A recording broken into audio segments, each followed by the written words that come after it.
ಮಂಡ್ಯದಲ್ಲಿ ರಾಗಿ ಖರೀದಿಸಿ ರೈತರಿಗೆ ಹಣ ನೀಡದ ಆರೋಪ ಕೇಳಿ ಬಂದಿದೆ. ರೈತರಿಗೆ ಹಣ ನೀಡದ ಸರ್ಕಾರದ ವಿರುದ್ಧ ರೈತರು ಸಿಡಿದೆದ್ದಿದ್ದಾರೆ. ತಲೆ ಮೇಲೆ ಬಾಣ್ಲಿ ಹಿಡಿದು ರಸ್ತೆ ತಡೆದು ರೈತರು ಪ್ರತಿಭಟನೆಯನ್ನ ಕೂಡ ನಡೆಸಿದ್ರು. ಕೊಪ್ಪದಲ್ಲಿ ಮದ್ದೂರು ನಾಗಮಂಗಲ ರಸ್ತೆ ತಡೆದು ಪ್ರತಿಭಟನೆಯನ್ನ ನಡೆಸಿದ್ದಾರೆ. ಹಣ ನೀಡದ ರಾಜ್ಯ ಸರ್ಕಾರದ ವಿರುದ್ಧ ಧಿಕ್ಕಾರ ಕೂಗಿ ತಮ್ಮ ಆಕ್ರೋಶವನ್ನು ಕೂಡ ಹೊರಹಾಕಿದ್ದಾರೆ. ರೈತರಿಂದ ರಸ್ತೆ ತಡೆಯಿಂದಾಗಿ ಕೆಲ ಕಾಲ ಸಂಚಾರದಲ್ಲೂ ಕೂಡ ಕೆಲವೊಂದು ಸಮಸ್ಯೆಗಳು ಕೂಡ ಉಂಟಾಗಿತ್ತು. ಮಂಡ್ಯದಲ್ಲಿ ಈ ರೀತಿಯಾದಂತಹ ಒಂದು ಪ್ರೊಟೆಸ್ಟ್ ನಡೆದಿರುವಂತದ್ದು.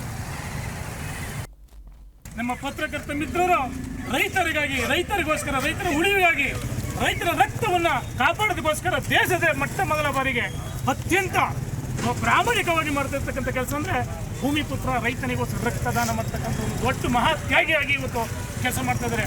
ಇವತ್ತು ಈ ರಾಜ್ಯ, ಈ ದೇಶ ಉಳಿಬೇಕು ಅಂದ್ರೆ ಪತ್ರಕರ್ತರಿಂದ ಹೊರತು ನಮ್ಮ ಬೇರೆ ಯಾರಿಂದಲ್ಲ, ರಾಜಕಾರಣಿಯಿಂದಲ್ಲ.